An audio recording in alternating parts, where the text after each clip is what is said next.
Hey guys, what's up? It's Sarah and welcome back to my channel. As you would have read by the title, today I'm back with another tutorial on this look right here. I've just focused on the eyes for this video because I wanted it to be really informative and delve really deep into how to create this look because I think it's a beautiful look, obviously very glamorous. If you like something a little bit extra and don't just want your typical smoky eye, this is a good way to go. So, if you want to learn how I made this look and what products I used and all of that, all of it I will mention in the video so that you can create this exact look yourself. But you really don't need the palette. I am using the Jaclyn Hill palette, but you don't need this palette. You can use anything. I even like the Soft Glam palette by Anastasia, Modern Renaissance. Any really warm, orangey toned brownie palette with a black, you'll be good to go. So without further ado, let's jump into how to create this little eye look.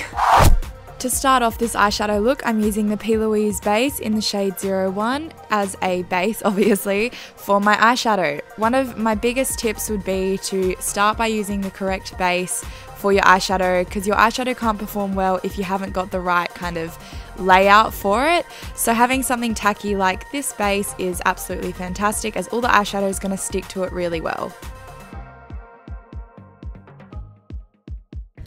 As mentioned in the intro, I'll be using the Jaclyn Hill palette for this video, but you don't have to use this palette, you can just use any similar shades that you own in your own collection. So I'm just starting out with this yellow shade from the Jaclyn Hill palette and I'm using this as a transition shade. By using a really warm colour like this, you're starting out with the perfect warm base for the rest of your eye look and it's definitely going to head in the right direction if you've got like a yellow, warm undertone underneath everything. To deepen that up, I'm taking this reddish maroon shade, as you can see, and I'm packing that on my outer V. Now, obviously, I just laid down my first crease shade, so this is my second, and I'm really bringing in those orange warm tones to the whole look. This will be the base for the warmth, obviously. Then just using a fluffier brush and blending that yellow out even more, just so there are no harsh edges. Here I'm just building up the colour intensity to how I want it to be before adding a darker brown. So now I'm adding that darker brown, which I just mentioned, and I'm packing that on the outer kind of crease area, the outer V, and then also into my crease. From here I'm just deepening up the look more and more, and then I'll go over it with the initial shades that I first used just to keep it all blended, all seamless, and yeah, create a really nice transition.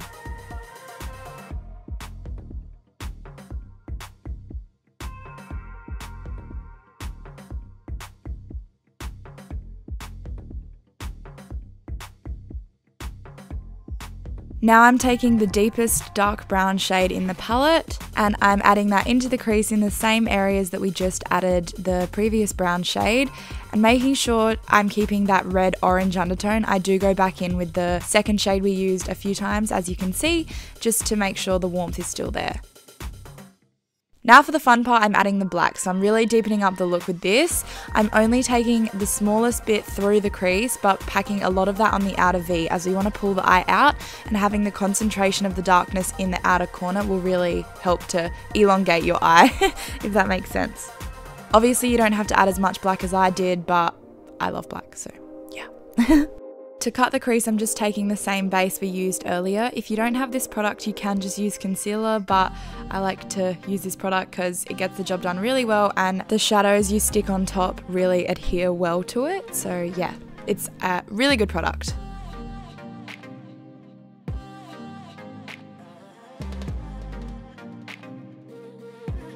Now I'm only doing a half cut crease look today because I find it a lot more flattering on the eye, so to blend out the outer edge, as you can see, I just patted it out with my finger. This is the best way to blend it out, I find.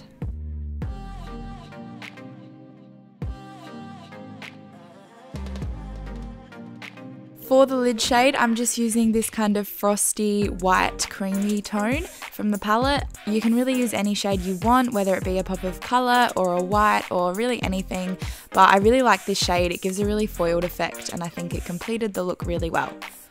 So for the rest of the blending of the eye on the outer corner, I'm just taking the shades I used, so the bit of the red, darker brown, and the black, and just making sure there are no harsh edges and that the cut crease kind of blends seamlessly into the darkness we've created in the outer V. Now because this is the ultimate cut crease warm eyeshadow smoky brown thing, I'm using a mix of glitters. So I took the NYX glitter golds as a base first, and then I went in with this kind of liquid glitter by Chi Chi, which just added to the intensity of the glitter, and I just lined over where we initially made that cut crease, as you can see. I love the effect this gives, and it just adds detail to a look and can really polish a look and make your makeup game 10 times stronger.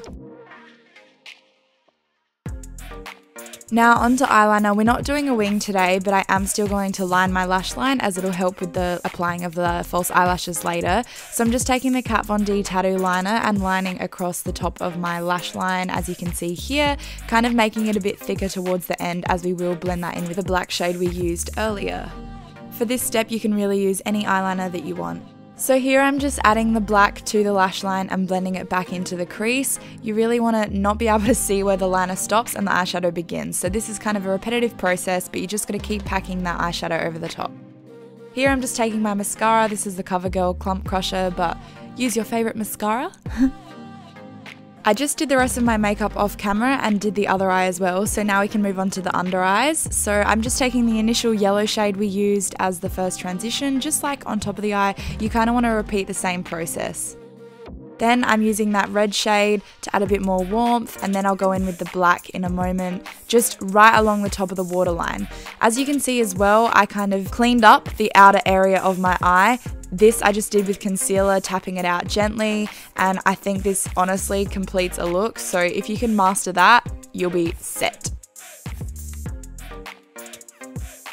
I wanted to darken my waterline, so I just took this black eyeliner by MAC, this is just a kohl pencil, and drew that in my waterline. For the inner corner, I kind of did it earlier, but I'm just taking the same NYX glitter golds and packing that in the inner corner just to add some brightness and light to that area. Then I whacked on some false eyelashes, and here you have the final look. Here are the close-ups of my face as usual. Hope you like it. Well, there you go guys, there is my ultimate cut crease warm brown smoky eye. I hope you enjoyed this video and found it really informative, and maybe will recreate the look yourself. You don't need the Jaclyn Hill palette, you can literally use any palette with, you know, a transition shade, a ready kind of orangey brown, some deeper browns, and a black. Those are the colours you need. I just chose the Jaclyn Hill palette because I think it's a great starter palette, and definitely has the perfect colours for what I would use to create this look anyway. Don't forget to leave your thumbs up down below, like the video, duh, and chuck a comment as well if you would like. I would love to hear from you, and yeah, thank you so much for watching guys. I'll see you very soon. Bye!